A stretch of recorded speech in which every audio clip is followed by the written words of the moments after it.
በስመ አብ ወወልድ ወመንፈስ ቅዱስ አሃዱ አምላክ አሜን። ሰማይና ምድርን የፈጠረ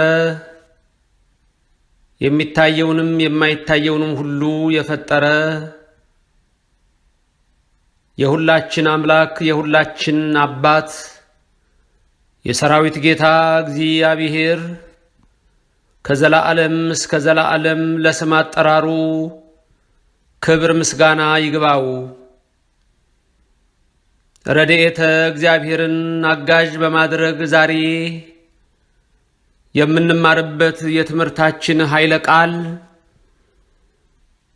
እኔ እሸከማችኋለሁ በሚለው በባለቤቱ ቃል ይሆናል። ሰው ለሰው አስታዋሽ ነው። ሰው ለሰው አሳሳቢ ነው።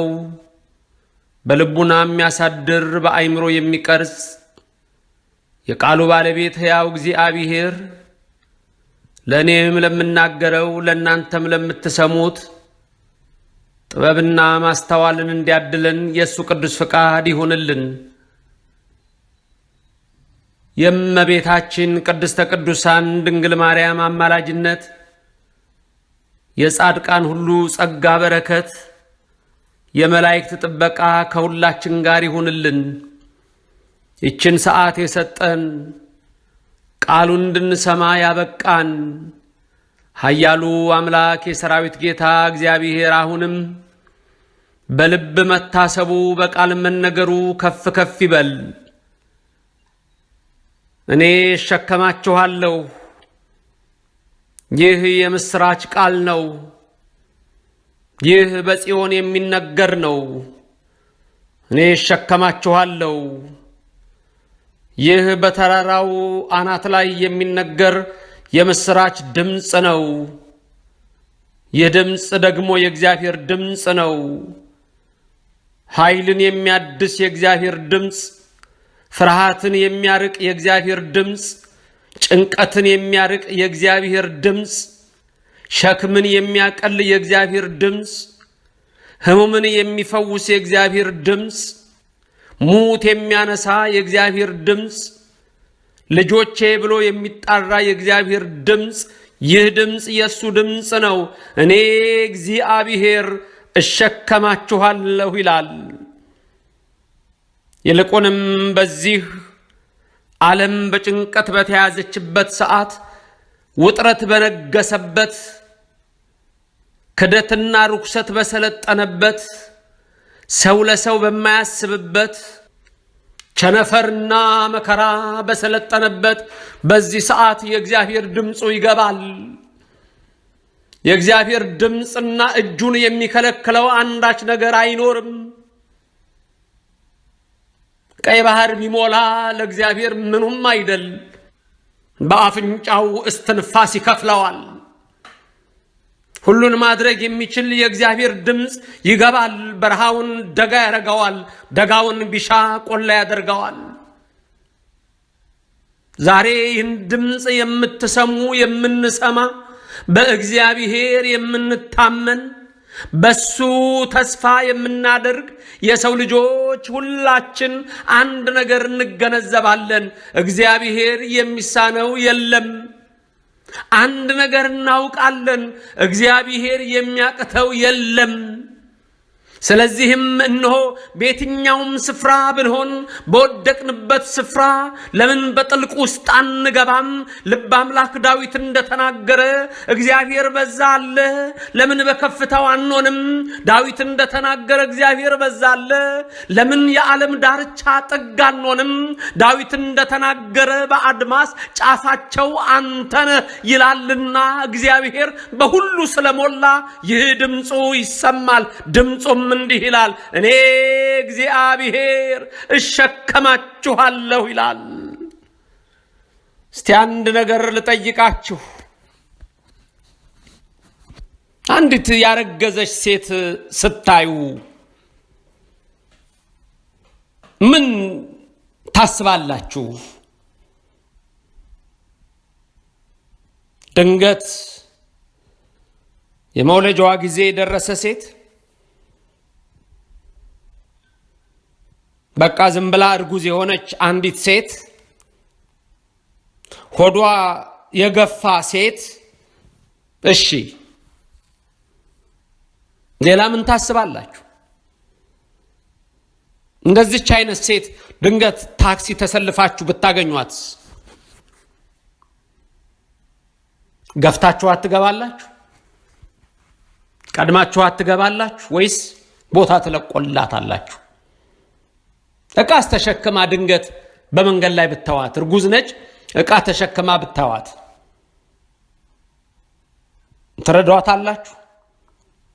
ወይስ ዝም ብላችሁ አታልፋላችሁ?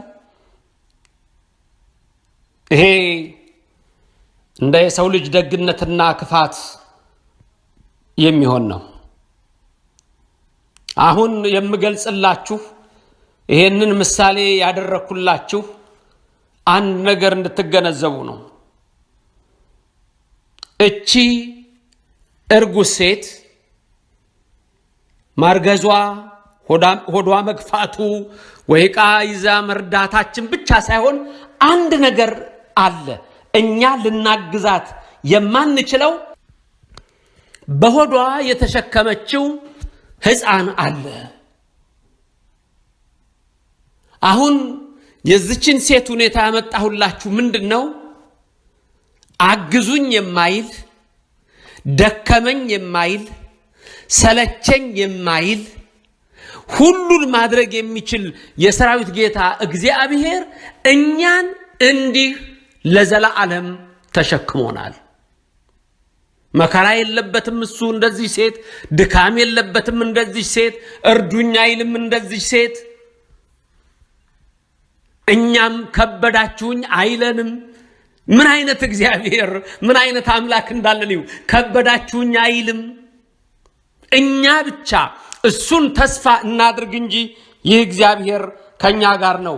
እንዲህ ይለናል እግዚአብሔር በኢሳይያስ ምዕራፍ 40 ቁጥር 10 ላይና 11 ላይ ያለው ቃል እንዲህ ይላል። እኔ እሸከማችኋለሁ የሚለው እግዚአብሔር፣ ውኆችን በፍኙ የሰፈረ እግዚአብሔር፣ ሰማይን በስንዝር የለካ እግዚአብሔር፣ የምድርን አፈር በመስፈሪያ ሰብስቦ ያዘ እግዚአብሔር፣ ተራሮችን በሚዛን ኮረብቶችን በሚዛኖች የመዘነ ይሄ እግዚአብሔር፣ አማካሪ የሌለው ደከመኝ የማይል ሰለቸኝ የማይል የዘላለም መምህራችን እግዚአብሔር፣ እሱ አሕዛብን በገንቦ ውስጥ እንዳለይ ትንሽ ጠብታ በሚዛን እንዳለይ ትንሽ ትቢያ የሚያይ ደሴቶችን እንደ ቀላል ነገር የሚያነሳ የሚያስቀምጥ ኃያሉ አምላክ እግዚአብሔር እንዲህ ይላችኋል በኢሳይያስ 40 ቁጥር 10ና 11። ስለ ቃሉ አምላካችን የተመሰገነ ይሁንልን። ከሚያስፈራም ነገር ይሰውራችሁ።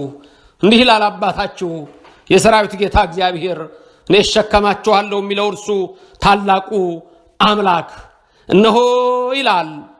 እነሆ ጌታ እግዚአብሔር እንደ ኃያል ይመጣል። እንደ ኃያል ይመጣል። ሲመጣልን በኃይል ነው የሚመጣው ወገኖቼ። ሲረዳችሁ በኃይል ነው የሚረዳችሁ። ስትጨነቁ በኃይል ነው የሚመጣላችሁ። ስትታመሙ ሊፈውሳችሁ በኃይል ነው የሚመጣው። ተስፋ ስትቆርጡ በተስፋ ሊሞላችሁ በኃይል ነው የሚመጣው። በኃይል ይመጣል የሰራዊት ጌታ እግዚአብሔር፣ ሁሉን ፈጥሮ የሚገዛ ክንዱም ስለርሱ ይገዛል። ክንዱም ስለርሱ ይገዛል። የሚገዛ እጅ ነው። የሚያድን እጅ ነው። የሚፈውስ እጅ ነው። 2 ዓሣ 5 እንጀራ የሚባርክ እጅ ነው። ያ እጅ ጣቢታ ተነሽ ብሎ እጇን ይዞ በማቴዎስ 9:25 እንደምታዩት ከሞት የሚያነሳ እጅ ነው። አዎ ያ እጁ ይመጣላችኋል። እሱ እግዚአብሔር ይሸከማችኋል።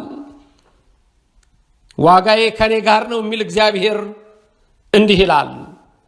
መንጋውን እንደረኛ ያሰማራል፣ ጠቦቶቹን በክንዱ ሰብስቦ በብብቱ ይሸከማል፣ የሚያጠቡትንም በቀስታ ይመራል። አዛኙ አምላካችን፣ ሩሩህ አምላካችን፣ ቸሩ አምላካችን የሚነግረን ይሄንን ነው። ይሄንን ያወቁት እኮ እነ ዳዊት ምን አሉ? በመዝሙር 22 ሁሉ የምታዩት ነው። እግዚአብሔር እረኛዬ ነው የሚያስፈራኝ የለም ያለው እኮ ለዛ ነው ወገኖቼ። እግዚአብሔር ያበርህ ሊተ ምንትኑ ያፈርሃኒ፣ እግዚአብሔር ምእመና ለሕይወቴ ምንትኑ ያደነግጸኒ። እኔ የዛ የእግዚአብሔር ልጅ ምን ያስፈራኛል ምን ያስደነግጠኛል ይላል። ዛሬ በህመም የምትደነግጡ፣ በኮሮና ቫይረስ የምትደነግጡ፣ በተለያየ መከራ የምትደነግጡ ጥንቃቄውን አድርጉ እንጂ አትደንግጡ። የሚገባውን ምክር ስሙ እንጂ አትረበሹ። እግዚአብሔር ከሁሉም በላይ ነው። ለዘላለም ስሙ የተመሰገነ ይሁን። አንድ ስዕል እስቲ ላስታውሳችሁ። ድንገት አይታችሁት የምታውቁ ካላችሁ በርካታ በጎች ጌታችንን ከበውት አንድ ግልገል አቅፎ ያለ ስዕል ልጆኜ አስታውሳለሁ። እንዲህ አይነት ስዕሎች ነበሩ። የዚህ የኢሳይያስ ቃል ነው። መንጋውን እንደረኛ ያሰማራል፣ እንደረኛ ያሰማራል። ተመልከቱ፣ በየዕለቱ እኮ የሚያሰማራን እግዚአብሔር ነው። እኛ የምንሰማራ ይመስለናል። አንዳንዴ አይገባንም። ማታ መሸ ተኛን፣ ጠዋት ስንነሳ ደግሞ በቃ ነጋ በራሳችን ይመስለናል። ሁሉ ነገር እኛ የምናደርገው እኛ የምንቆጣጠረው የሚመስለን ሰዎች አለ። በተለይ ይሄ የምዕራቡ ዓለም ከእግዚአብሔር መንፈስ ስለራቀ ዓለሙ ዝም ብሎ በራሱ የሚሽከረከር የሚመስለው አለ። ያን የሚያደርግ ግን እግዚአብሔር አለ። ቀላል ጥያቄ ልጠይቃችሁ። የቤታችሁን መብራት ስታበሩት ይበራል፣ ስታጠፉት ይጠፋል። አለቀ። ትልልቅ ህንፃ ውስጥ ያሉ መብራቶች ሲያበሯቸው ይበራሉ፣ ሲያጠፏቸው ይጠፋሉ። ፀሐይን ማን ነው የሚያበራት? ማን ነው የሚያጠፋት? ጨረቃን ማን ነው የሚያመጣት? ማን ነው የሚያገባት? ማን ነው ከዋክብትን የሚፈነጥቃቸው? ማን ነው መልሶ የሚያስገባቸው? ይሄ በጣም ቀላል ጥያቄ ነው። እንደዛች ጥንቸል ስሰክር ምሰራውን አላቅም እንዳለችው ማለት ካልፈለጋችሁ በስተቀር ይህም ብዙ ጊዜ በትምህርቴ ከጥንት ጀምሬ ያነሳዋለሁ። አንዲት ጥንቸል ነች፣ ጠጣችና ሰከረች አሉ። ከዛ በኋላ መሄድ አቅቷት በጀርባዋ ተኝታለች። ከዛ በኋላ በቀኝ የተራበ አንበሳ፣ በግራ ሌላ የተራበ አንበሳ መጡ። ሁለቱም ስስት ገባቸው። አትበቃቸውም። ለነሱ ጥንቸል አፒታይዘርም አይሆንም። ስለዚህ ሁለቱ አናብስት ጥል ጀመሩ። አንዱ አንዱን ሊጥልና ጥንቸሊቱን ሊበላ ሲታገሉ ሁለቱም ኃያላን ናቸው። ደከማቸውና ተዘርረው ወደቁ። የሰከረ ጥንቸል በዛ መሃል ነቃች። ወደ ግራ ብታይ አንድ አንበሳ ወድቋል፣ ወደ ቀኝ ብታይ አንድ አንበሳ ወድቋል። ከዛ በኋላ ምን አለች? በጣም ይገርማል። ይሄ እጅግ የሚገርም ነው። በቃ እኔ ስሰክር እምሰራውን አላውቅም። እንዴት እንደመታዋቸው እንኳን እኮ አላስታውስም። እንዴት እንደገነጠልኳቸው፣ እንዴት እንደዘረርኳቸው። ይሄ ዓለም እንደዚህ ነው። ጥንቸል ዓለም ነው። አንዳንዶቻችሁ እንደዚህ ጥንቸላዊ ባህሪ ያላችሁ ልትኖሩ ይችላል። ይሄ እንደውም ተረት ነው፣ የሰው ነገር ነው። እንደዚህ የሚሰራውን የማያቅ የሚያደርገውን የማያቅ እግዚአብሔር ሸክሙን ሲያስወግዱለት እኔ የሚል ጤና ሲሰጠው በሕክምና የሚል ሕክምና ጥሩ አይደለም ማለት አይደለም። እግዚአብሔር የለመነውን የሚያደርግ አምላክ ነው። በሐኪሞቹም ቢሆን የሚያድን እሱ ነው። በተለያየ መንገድ የሚረዳ እሱ ነው። አንዳንድ ሰዎች ውጭ ሀገር ለመሄድ ድንገት የለፋችሁ ሰዎችና እግዚአብሔርን ለምናችሁ ሰው ይረዳችሁ። እከሌ ረዳኝ። አዎ ሰው ሊመሰገን ይገባዋል። ይቀድማል እግዚአብሔር ይመስገን። ከዛ ደግሞ ሰው ማመስገን። አንዳንዶቻችሁ ደግሞ እግዚአብሔር ነው የሚመሰገነው ብላችሁ ሰው ማታመሰግኑ አላችሁ። ለቅኖች ይላል መዝሙር 32 ምስጋና ይገባል ይላል። ከንቱ ውዳሴ ነው ኃጢአት። እኛ ጋር አንድ ብዙ ሰዎች የሚሳሳቱበት ነገር ያለው ስለ ምስጋናና ስለ ከንቱ ውዳሴ። ከንቱ ውዳሴ እንዳይሆንባት ምን ማለት ነው? ከንቱ ውዳሴ ማለት መጀመሪያ ገብቷችኋል? ብዙዎቻችሁ ልታውቁት ትችላላችሁ። ብዙ ሰው ግን ሲጠቀመው ይሄን ቃል ከንቱ ውዳሴ ሲል፣ ከንቱ ውዳሴ ማለት እኮ የውሸት ምስጋና ማለት ነው። ያልሰራኸውን ሰራህ፣ ያልሰራሽውን ሰራሽ ብሎ ሰው ሲያመሰግናችሁ አትቀበሉ። ሰርታችሁ ለፍታችሁ ግን እግዚአብሔር ይስጥልኝ ሰርተኸዋል፣ ሰርተሽዋል ቢባል ይሄ ጸጋ ነው። አመስግኑ፣ መርቁ። እንደውም እሱ ጎሎ ነው ዓለም በርኩሰት የተመላች። እኔ እግዚአብሔር እሸከማችኋለሁ ይላል። መንጋውን እንደረኛ ይመራል፣ ያሰማራል። ጠቦቶቹን በክንዱ ሰብስቦ ይላል፣ በክንዱ ሰብስቦ በብብቱ ይሸከማል። እኔ እግዚአብሔር እሸከማችኋለሁ። የሚያጠቡትን በቀስታ ይመራል። አያስቸኩልም፣ አያሯሩጥም፣ አያጣድፍም። እግዚአብሔር ቀስ ብላችሁ እንዳቅማችሁ ማለት ነው። ለአንዱ የሚሰጠው 5 መክሊት ነው፣ እንዳቅሙ ነው። ለአንዱ የሚሰጠው 2 መክሊት ነው፣ እንዳቅሙ ነው። ለአንዱ የሚሰጠው 1 መክሊት እንዳቅሙ ነው። እያንዳንዳችሁ የተሰጣችሁ እንዳቅማችሁ ነው። አድሎ የለም። ለአንድ ሰው 24 ሰዓት ሰጥቷል፣ ለሌላውም 24 ሰዓት ሰጥቷል። በሌላው መንገድ እንደ ስራ አቅማችን ደግሞ እንደየአቅማችን ይሰጠናል። እኔ እሸከማችኋለሁ። እግዚአብሔር ይህን ይላል። መቼ ይሸከመን? መቼ? 4 ነጥቦችን ልንገራችሁ። በተለይ እግዚአብሔር የሚሸከመን መቼ እንደሆነ 4 ነጥቦች ልንገራችሁ። የመጀመሪያ በመከራ ውስጥ ስንሆን ተስፋ በቆረጥንበት ጊዜ በዚህ ሰዓት እግዚአብሔር ይሸከመናል። እንደውም እግዚአብሔር እኮ የሚያስፈልገን በዚህ ሰዓት ነው። ሁለተኛ በደከምን ጊዜ በአንድ ነገር ላይ ማሸነፍ ሲያቅተን ወይ በህመም ወይ በስራ በማጣት በምንም ይሁን ደክመን ጦርነቱን ማሸነፍ ሲያቅተን ያኔ ይመጣል፣ ይረዳናል፣ ይሸከመናል። ሶስተኛ ከአቅማችሁ በላይ የሆነ ነገር ተሸክማችሁ ጎብጣችሁ ከብዶን ስንወድቅ ያኔ ሊሸከመን ይመጣል። በኃይል ይመጣል፣ በድካም አይደለም፣ በኃይል ይመጣል። አራተኛ ማንም ባጠገባችን ሳይኖር ረዳት ስናጣ ወይም ደግሞ በሽምግልና ዘመን የሚጦር ሲጠፋ ብቻ በየትኛውም ጊዜ በዛ ሰዓት እኔ እሸከማችኋለሁ ያለ እግዚአብሔር ይመጣል። እነዚህን እንያቸው። የመብርሃን ምልጃ ከኛ ጋር ይሁን። በሐዋርያቱ ላይ የወረደ መንፈስ ቅዱስ በእኔም በእናንተ ላይ ይውረድ። አንደኛ በመከራና ተስፋ በተቆረጠበት ጊዜ፣ በቃ ማንም በማይገኝበት ጊዜ ነው እግዚአብሔር የሚመጣው። ኢሳይያስ 63:9 የእግዚአብሔር ቃል የሚነግራችሁ አንድ ነገር አለ። እዛ ላይ የሚነግራችሁ ነገር ምንድነው? እንዴት እንደሚሸከማችሁ አባቶቻችሁ እናቶቻችሁ የቀደሙትን እንዴት አድርጎ እንደተሸከማቸው እግዚአብሔር እንዴት ቸር እንደሆነ ምሕረቱ ለዘላለም እንደሆነ የምታዩበት ታላቁን ስጦታውን ደግነትና ቸርነቱን የምታዩበት እንዲህ ነው። በጭንቀታችሁ እርሱ ይጨነቃል። ይገርማል። በፍቅሩና በርህራሄው ይቤዣችኋል። ቃሉ እንዲህ ይላል፣ በጭንቀታቸው ሁሉ እርሱ ተጨነቀ፣ የፊቱም መልአክ አዳናቸው። በፍቅሩና በርህራሄው ተቤዣቸው፣ በቀደመውም ዘመን ሁሉ አንስቶ ተሸከማቸው። ልብ በሉ፣ በጭንቀታቸው ሁሉ እርሱ ተጨነቀ። በምድረ በዳ ሲጨነቁ ተጨነቀ። ውሃ በማጣት ሲጨነቁ ተጨነቀ። የሚበሉት ሲያጡ ተጨነቀ። ምን ማለት ነው? ጭንቀታቸውን ወሰደ እንጂ እግዚአብሔር መጨነቅ ባህሪው አይደለም። እንዴት እንደሚወደን እንድታቁ በዮሐንስ ወንጌል 11 ላይ ያ አልዓዛር በሞተ ጊዜ ጌታ መጥቶ እንባው ፈሶ አለቀሰለት ሲል ወንጌሉ ምንድነው የሚገባችሁ?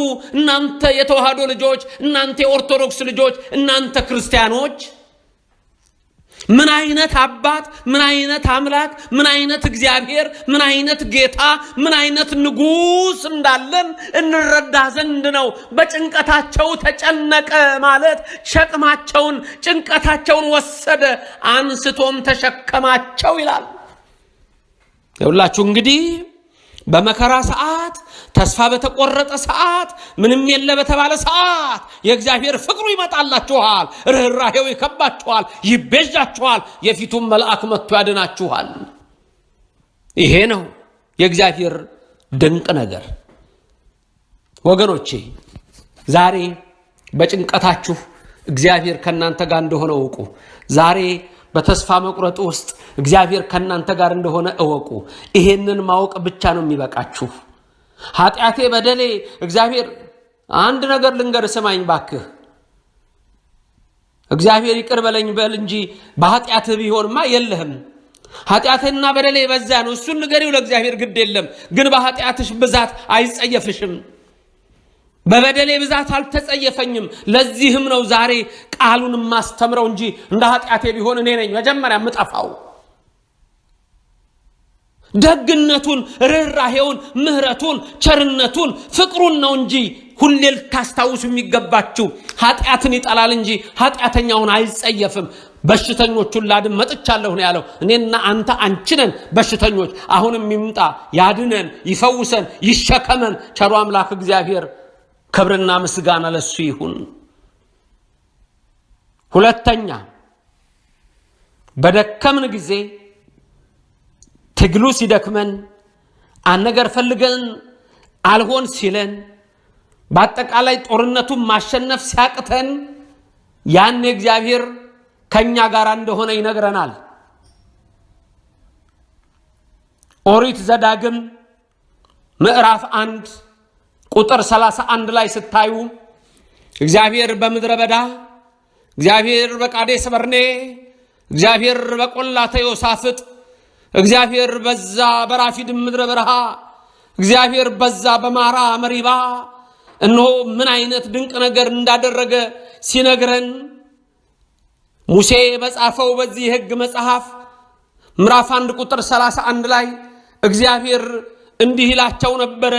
በምድረ በዳ ሁሉ መርቶ አድርሶ በአንድ ስፍራ ወደዚህ ስፍራ እስክትመጡ ድረስ ይላል እግዚአብሔር፣ በሄዳችሁበት መንገድ ሁሉ ሰው ልጁን እንዲሸከም አምላክ እግዚአብሔር እንደተሸከመ አንተ አይተሃል ይላል። እንደተሸከመ አንተ አይተሃል። እኔና አንተ ሳላየንም ከብዙ ድካም አላሳረፈንም። በጉርጓድ እንዳንጠልቅ አልተሸከመንም። ከመከራ አልሰወረንም። ዳሩ ሌላ መከራ ሲመጣ አዲስ እንሆናለን እንጂ ዳሩ ሌላ ፈተና ሲመጣ አዲስ እንሆናለን እንጂ ያን አሳልፎኛል ይሄን ያሳልፈኛል አንልም እንጂ ለዚህ ምስክሮች አይደለንምን? እግዚአብሔር ሰው እንዲሸከም አምላክ እግዚአብሔር እንደተሸከመ አንተ ያች ርጉዝ ሴት ያነሳውላችሁ በሆዷ እንደተሸከመች እሷ ስለ 9 ወር ከ5 ቀን ነው። ለዘላለም እሸከመሃለሁ ይላል እግዚአብሔር። ይሄ ማለት ሰዎች በምድረ በዳ ውስጥ ልንገራችሁ የሚጠጣ ውሃም ሲጠፋ ወይም ደግሞ ሌላ ነገር ሲመጣ እነዚህም አሁን እነሆ የሚሄዱበትን መንገድ እንዲያሳያቸው ሌሊት በእሳት ቀን እነሆ ሌሊቱን በእሳት ቀኑን በደመና አምድ እየመራ ጦርነቱን ድል እያደረገ በደከሙ ሰዓት ሲሸከማቸው ነበረ። ዛሬም እግዚአብሔር እንዲህ ይልሃል፣ እኔ እሸከምሃለሁ። እግዚአብሔር እንዲህ ይልሻል፣ ልጄ እሸከምሻለሁ። ሁላችንንም ምን ማለት ነው?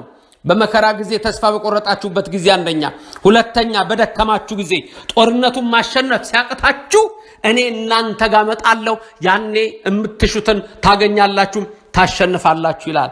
ክብርና ምስጋና ለእግዚአብሔር ይድረሰው።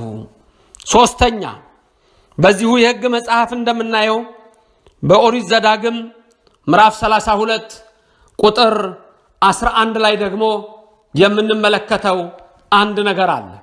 ይሄም ምንድነው? እግዚአብሔር አምላካችን እንዴት እንደሚሸከመን ስንወድቅ፣ ስንደክም ወይም ደግሞ የሚከብደው ሲመጣ፣ ህማም ሲመጣ፣ ጦርነት ሲመጣ፣ ቸነፈር ሲመጣ፣ ተስፋ መቁረጥ ሲመጣ፣ እየከበበ ሊያስጨንቀን ሲመጣ ወይም ሰይጣን ደግሞ ሊነጥቀን ከእግዚአብሔር ሊለየን ሲያደክማችሁ፣ ሲፈትናችሁ፣ ሲጥላችሁ ወደ ጉድጓድ ሊከታችሁ ሲመጣ እነሆ አንድ ጭልፊት የዶሮ ጫጭቶችን ሊነጥቅ ሊበላ ሲመጣ ወይም እባብ እንቁላሏን ሊበላ ሊነጥቅ ሲመጣ እነሆ እነሱን እንደሚያድን ኃይል እግዚአብሔር አድናችኋለሁ ይላል። ንስር ጫጩቶቹን እንደሚያወጣ በእነርሱም ላይ ክንፉን ዘርግቶ እንደሚሸፍን ክንፎቹን ዘርግቶ እንደሚወስዳቸው በክንፎቹም እንዳዘላቸው እኔ እግዚአብሔር ነኝ። እኔ እግዚአብሔር ብቻ መራኋችሁ። እኔ እግዚአብሔር ብቻ ከለልኳችሁ። እኔ እግዚአብሔር ብቻ ሸፈንኳችሁ። ከኔ በቀር ሌላ አምላክ አልነበረም ይላችኋል። ልክ ንስር እንደሚሸፍን ዶሮ ጫጩቶቿን እንደምትሸፍን እኔም ሸፈንኳችሁ፣ እንደሚሸከም ተሸከምኳችሁ። እግዚአብሔር እንዲህ ይላችኋል። ዘዳግም 32:11 እነሆ እኔ እሸከማለሁ፣ እኔ እመራለሁ፣ ሌላ የለም፣ ከኔ በቀር ማንም የለም ይላችኋል። አራተኛ ረዳት ስናጣ፣ ተስፋ ስንቆርጥ፣ በርጅና ጊዜ፣ በመከራ ጊዜ፣ ማንም በማይረዳችሁ ሰዓት እግዚአብሔር መጥቶ ይሸከማችኋል። እኔ እግዚአብሔር እሸከማለሁ።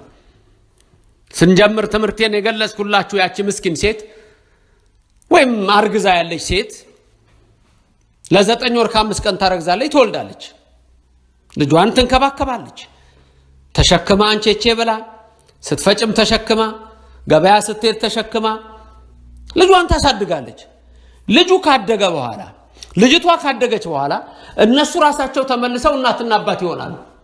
በዛ ሰዓት እናት አትሸከምም፣ ላትኖርም ትችላለች። ድንገት የ80 ዓመት ሰው ሽማግሌ ይሄን ትምህርት እየሰማይ ሊሆን ይችላል። የ80 ዓመት እናት ይሄን ትምህርት እየሰማይ ሊሆን ይችላል። እነሱ እናትና አባት ናቸው። እንደገና እናት አትሸከምም። ካደገ በኋላ ማን ይሸከማል? እግዚአብሔር ግን ምን ይላቸዋል መሰላችሁ?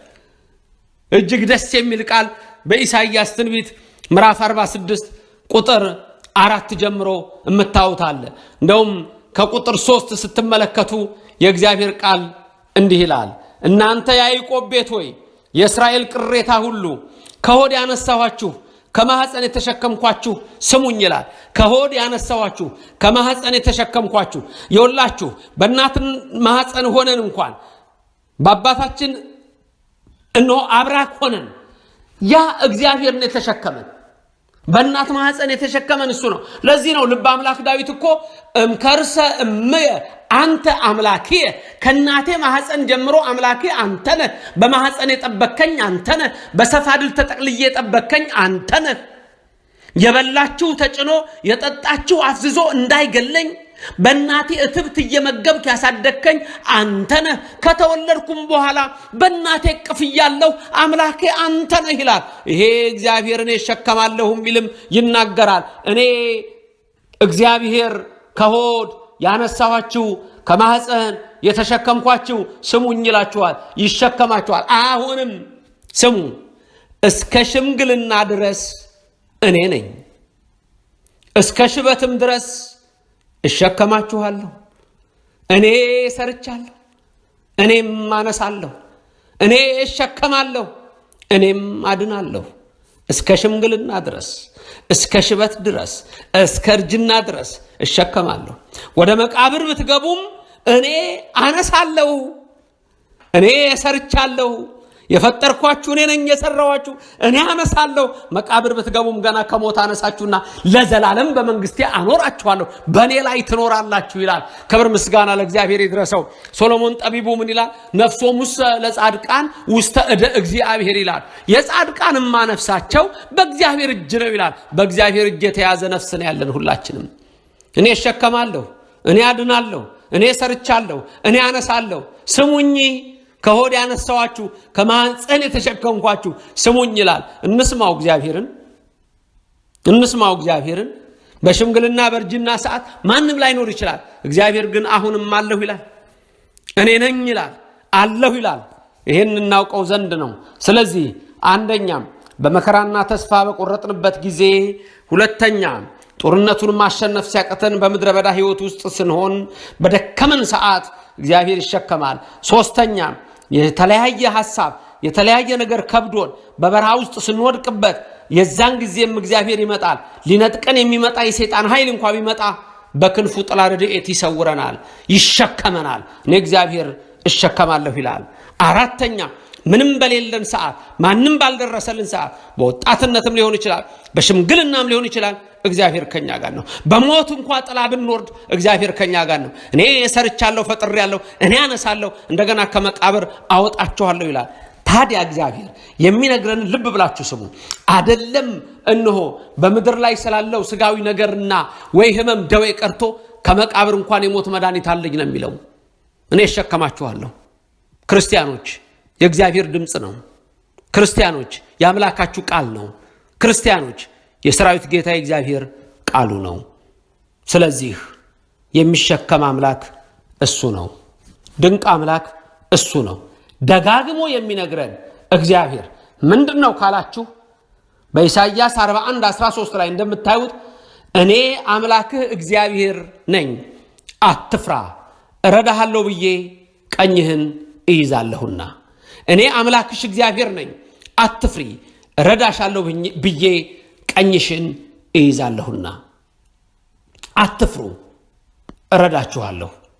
ይሄ የአምላካችን ድምጽ ነው። አትደንግጡ አበረታችኋለሁ። አትፍሩ እረዳችኋለሁ። በጽድቄ ቀኝ ደግፌ እይዛችኋለሁ። የሚቆጧችሁ በእናንተ ላይ የሚነሱ ጠላቶቻችሁን አታገኟቸውም። እናያችሁ እንኳን ብትሏቸው አጠፋቸዋለሁ፣ አታዩአቸውም። ቃሉ ይሄ ነው። አትፍሩ፣ በምንም ነገር አትፍሩ። በህመም በደዌ ደግሜ እላለሁ የሚያስፈልገውን ጥንቃቄ አድርጉ። አዎ ግን ወገኖች አትፍሩ፣ አትረበሹ፣ አትደንግጡ፣ አትጨነቁ፣ ተስፋ አትቁረጡ። የዓለምን ዜና ከሰማችሁ ተስፋ አስቆራጭ ነው። የእግዚአብሔርን ድምጽ ስትሰሙ ግን አሁን ነፍሳችሁ ደስ ይላታል፣ ስጋችሁ ሐሴት ያደርጋል፣ አጥንታችሁ ይለመልማል። ይሄ ነው እግዚአብሔር፣ ይሄ ነው ድምጹ፣ ይሄ ነው ቃሉ። እግዚአብሔር ጋር መቼም ቢሆን መቼም አትፍሩ ነው ድምጹ፣ አትጨነቁ ነው ድምጹ። ፍሩ፣ ደንግጡ፣ ተረበሹ፣ ተስፋ ቁረጡ የሚል የሰይጣን ድምጽ እንጂ የእግዚአብሔር ድምጽ አይደለም። ስለዚህ ማጠቃለያዬ ክርስቲያኖች ወገኖቼ ሁሌም እንደምነግራችሁ የእግዚአብሔርን ታላቅ ነገሩን ተረዱት። አይደለም እነሆ እግዚአብሔር መታመም ደዌን አይደለም መራብን መቸገርን የስጋን ነገር አይደለም ለሞት መድኃኒት ያለው ለነፍስም ታላቅ የሆነ እግዚአብሔር ነው። ስለዚህ ድምጹ ምንድነው? ኑ ኑ ኑ። ይሄ ነው ቃሉ። በማቴዎስ 11:28 እንደምታዩት ኑ እናንተ ሸክም የከበዳችሁ ኑ እኔ ሸክማችሁን አቀለዋለሁ ነው የሚለው። እናንተ ሸክም የከበዳችሁ ኑ እኔ ሸክማችሁን አቀለዋለሁ። ሸክማችሁን ማቅለል ብቻ አይደለም ደግሞ እንደሰማችሁት እኔ እግዚአብሔር እሸከማችኋለሁ። እናንተ ሸክም የከበዳችሁ ወደ እኔ ኑ አሳርፋችኋለሁ። እረፍት ይስጠን። የስጋም እረፍት የነፍስም እረፍት፣ የስጋ መድኃኒት የነፍስ መድኃኒት፣ የስጋ ህይወት የነፍስ ህይወት፣ የስጋ ሀብት የነፍስ ሀብት፣ የስጋ ረድኤት የነፍስ ረድኤት። ይሄ ሁሉ የሚገኘው ከእግዚአብሔር ነው። አምላካችን እግዚአብሔር ሆይ ቃልህን ሰምተን ለመዳን አንተ እርዳን፣ በቸርነትህም አትለየን፣ ከክፉ ነገርም ሰውረን። የእናቴ ድንግል ምልጃ አጥር ይሁነን፣ የመላእክት ጥበቃ ከኛ ጋር ይሁን። እኔ እሸከማችኋለሁ ብለህናል። አምላክ ሆይ ኃጢአትና በደላችንን ሳትጸየፍ አዎ እረኛ በጎቹ እንደሚያሰማራ አንተ እንደው መልካሙ እረኛ በመልካም የምታሰማራንህና ሸክማችንን የምትወስድ በመከራ ሰዓት ተስፋ በቆረጥንበት ጊዜ በደከምንበትና ጦርነቱን ማሸነፍ አቅቶን በምንዝልበት ጊዜ በበረሃው ወድቀን ሸክሙ ከብዶን በምንጨነቅበት ጊዜ ረዳት ስናጣ ጧሪ ቀባሪ ሳይኖር ከጎን ማንም ሲጠፋ ብቻ ብቻችንን ሆነን ሳለለካ አንተ ኃያሉ አምላክ ከኛ ጋር ነህ። ክርስቲያኖች አዎ ይሄን ተረዱ። ማንም ባጠገባችሁ ባይኖር ባዶ ቤት ነኝ ብላችሁ አታስቡ። ብቻዬን ነኝ ብላችሁ አታስቡ። በሰውም ብትከበቡ ብቻችሁም ብትሆኑ አንድ ነገር ልንገራችሁ፣ ከሁሉ የሚበልጥ እግዚአብሔር ከኛ ጋር ነው። እኔ እሸከማችኋለሁ። ዓለምን አሳርፍልን፣ አገራችንን የበረከት አድርግልን፣ ተዋህዶ ሃይማኖታችንን ከአጽራረ ቤተክርስቲያን ጠብቅልን። አንተ ሁሉን የምታደርግ፣ አንተ ሁሉን የሰራ፣ አንተ የሁሉ አባት እግዚአብሔር ሆይ ክብርም ምስጋናም ላንተ ይሁን። የእናት ምልጃ አይለየን። አሜን።